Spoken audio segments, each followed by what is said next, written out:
Okay, here we go. Let's talk about action research. I'm going to give you an overview of action research, and my goal is to help supplement what was in Macmillan. I'm going to give you a definition of action research, talk about why it's important to us as educators, and then give you a 7-step process for how you can go through action and do an action research a study.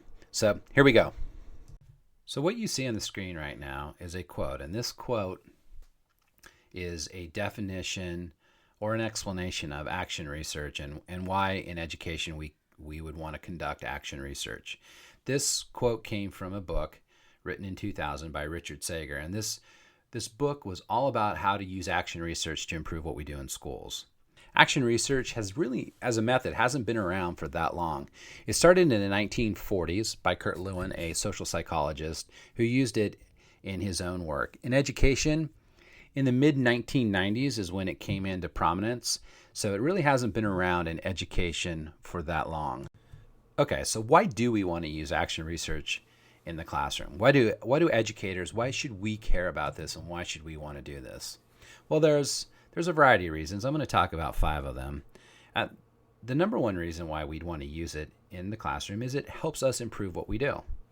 So if there is an event or something that's happening in our classroom that we can't understand or we can't explain, or it's bothering us, we need to be able to have a process that is systematic, that's rigorous, that allows us to look at that situation and come up with a solution, test it to improve what we do, to help tackle that problem that's going on. So, for instance, if you have a group of students that no matter what you do, they're still struggling to read, or if you have students who are still struggling with certain math concepts or any of the content or ideas or skills that you need for your students to be able to gain, you need to be able to, as a professional, be able to look at that situation and look at it systematically, rigorously, and say, okay, here's the problem.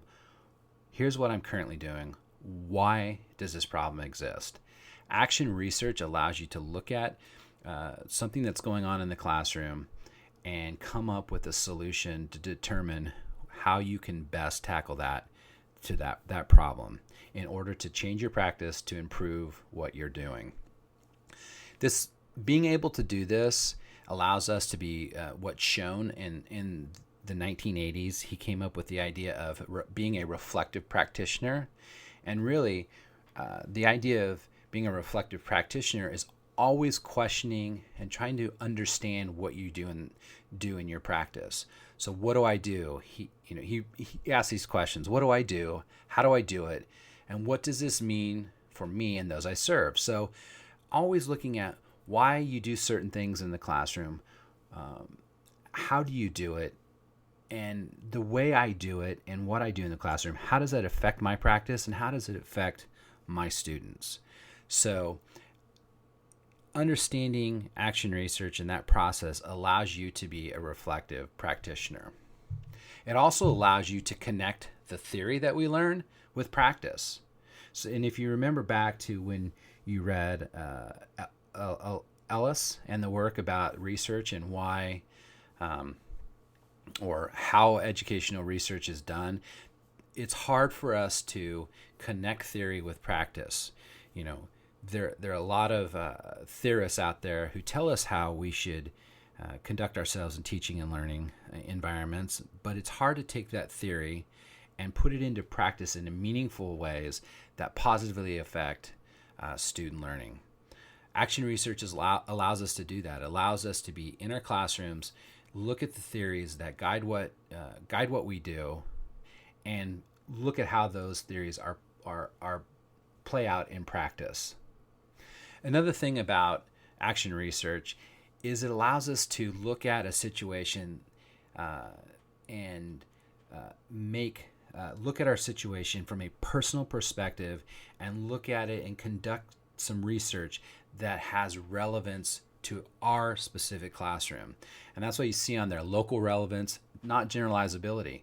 And that's what you're trying to do with action research. You're not trying to generalize to anyone. You're not trying to say, what I did in my classroom in this action research study would work in your classroom. That's not what you're trying to do. You're trying to better understand what is going on in your classroom in order to improve your practice. And finally, action research and having this process and understanding how it works helps us as educators at all levels, PK all the way through higher ed, to build a professional culture where we are constantly examining our practice and trying to improve, and doing so in a systematic and thoughtful manner. We're going to now look at a specific action research process, and this one comes from Sager. He identified 7 steps, and these are typical steps that you would find when you look at any action research process. So we're going to go through these. So take a look at the 7 of these, and then we're going to go through and talk about each of them. The first step in an action research process is looking at the problem, and Sager says select a focus. So you really need to determine what the problem is. What is going on that you can't explain in your classroom? So this problem, there's really 2 things you should consider. What change needs to happen or improvement needs to happen in your classroom? That is what you need to focus in on. And as you think about that change or improvement that needs to be made, is it within your control? Once you've determined the problem that you're going to examine in your action research study, it's a good idea to go through and analyze the problem so you get a clear understanding of exactly what that problem is and the scope of it. Macmillan has a great process that he discussed in his chapter on action research, and I highly suggest that you go back through that chapter and read this process. He calls it the ORID process. Each of those stages, O, R, I, and D, he has questions that he's provided that you ask about your problem in order for you to get a clear understanding of what is involved with that problem and the scope of the problem. This is the very first thing that you should do when you do an action research problem. You need, as you select the problem, you determine it, then you should analyze it to get a very, very clear grasp on what you're going to study in your action research. Okay, so now that you have a clear focus for your action research, in other words, you know what the problem is that you need to address in your classroom. You understand what's going on in your classroom that you need to tackle. So the next thing that you need to do is, and you do these 2 things simultaneously. These are number 2 and 3 on the screen. You need to come up with a solution that you want to implement. What do you think you want to implement in your classroom that you believe will help overcome or solve the problem that's going on? As you think of this, and this will develop as you go through steps 2 and 3, as you think about this solution, you should do a quick review of the literature to see what others have done related to this problem and possibly the solution that you want to implement. A caution. So because action research is particular about your own classroom and your own situation that's going on, the problems that are going on, or the problem that's going on, most likely there will not be research out there that directly relates one-to-one correlation to what you're doing. That's not the point of doing the lit review. The lit review, again, if you remember from what we've done through this entire semester, it's to better inform you and guide you so you know what others have done, so you can implement the most effective solution to help address the problem you've identified. So once you have the problem, identified it, have a clear understanding of it, you need to come up with a solution that you're going to implement and do a lit review on that to better inform yourself of what's been done so you know that you're coming up with the best possible solution. From there, you think about, okay, what are the research questions that I want to ask that I hope to answer through my action research? And once you have that question or questions, you need to determine what type of data you'll need to answer those questions.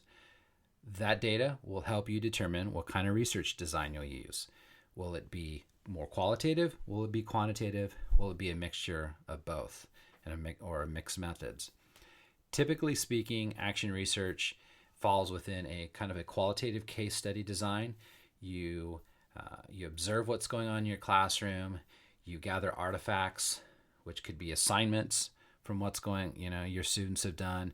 You could give interviews to your students and figure out what's going on with them and gather qualitative data to build a case about what's going on and whether the solution that you implemented was effective or not.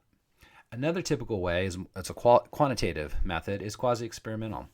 You will gather pre and post data. So you'll have pre-data to see where students are at in their achievement or where they are prior to you implementing your solution.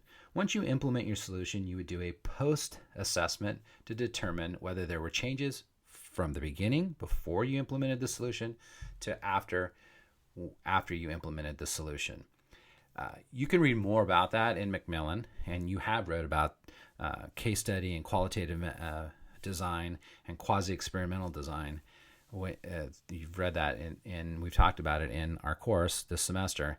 But particularly on pages 397 and 405 of Macmillan, he talks about the research design for action research. So I would take a look at that again.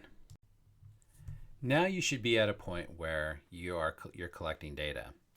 You've identified the problem, you looked at the literature, you came up with the solution, you came up with your questions that you want to answer, which is based upon the problem. Now, and you determine the research design, qualitative, quantitative, mixed methods. Now you're going to collect the data. So as you implement the solution that you've identified, this is when you'll gather the data. You'll actually gather the data as you're implementing this. It could be a couple days. It could be implementation could be a week. It could be a month. It could be months. It could be a year. It just really depends upon what the problem is that you're addressing and what the solution is. But the key thing is you want to make sure that you systematically gather or collect the data that you need. Again, it could be observations, it could be surveys, it could be interviews, it could be pre and post test assessments, it could be artifacts, the assignments that your students do. But you need to make sure you systematically collect and gather that data so that you can analyze. Once you have it and it's done, the implementation's done, you can analyze that data. And analyzing that data really depends upon the way you analyze it, depends upon the type of data it is. If it's pre and post test, you could analyze those results and do some descriptive statistics with it. You could, if they are assignments or observations or interviews, you would do qualitative data and analyze that data by creating themes of the data that you see. So there's a variety of ways that you would analyze the data. And again, it all depends upon the type of data that you are gathering. You're now at the last two phases of the action research process, reporting results and taking informed action. These two go hand in hand. So let's quickly talk about these. In reporting results, what you're doing, the main thing that you're doing is looking at the data you collected and analyzed to determine whether the solution that you implemented was effective or not. That's what you're looking at. You're reflecting on that. And if you're doing this, if you're doing the action research with another, let's say you're working with other teachers, you did this for a school-wide action research process, then you would analyze the data together, reflect on it together, and you would write up some report that was a collective report. If you're doing this for yourself in your own classroom, you would obviously still reflect on the impact that solution had, but you would write up something that was less formal, and you would simply reflect, collect your own thoughts, your notes, and so you could inform your practice from this point on. If you're doing this for a class, which you will next semester, you would write up a more formal research report, like a research article. Take a look at what Macmillan has shared at the end of the chapter on action research. He shares a fully written up action research article. That's what you should look at, because next semester, again, that's what you're going to be doing. It's something very similar to that. It's going to have its own format. It's not going to be exactly what Macmillan has shared in his chapter, but it'll have those kind of elements. So take a look at that. So reporting results. Once you've analyzed, reflected, written up whatever type of report that you're going to write, and you've shared it, you need now go into the last phase, which is taking informed action. So hopefully the solution that you implemented had a positive effect on the problem you identified, and the problem was solved. Okay, at that point, your practice would change, and you'd want to always implement and use that solution that you used. You would want to put that into your practice. Most likely, and typically what happens in action research is you don't come up with the solution that solves the problem for all your students or in the most effective way. What you want to do is you'll want to tweak it. And so action research is iterative. Generally, you go through more than one loop of the action research process. So what you would do is, and especially if the solution that you implemented wasn't as successful as you'd like it to be, you would go back to the beginning, not necessarily selecting a focus, number one, because the problem would still exist, but you would go back to where, number two, where you look at the solution. You would come up with another solution, or you would tweak the solution that you implemented the first time, and you would go through the process again. You could look at the literature again if you came up with a totally different solution, or you could just tweak the solution, look at the questions that you asked the first time. Do they need to be changed? They might. Then you would determine, are there different types of data that I need to collect, or can I, or this new tweak solution or this new solution very similar, so I'm collecting the same type of data.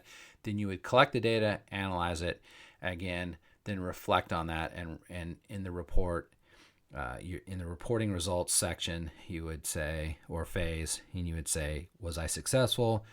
What did this new solution do for the problem? Did it solve it? Did it not? And again, you could go through a third phase. Generally speaking, you would go through a couple phases through action research. You may go past that. You may not. But typically speaking, it's more than one phase.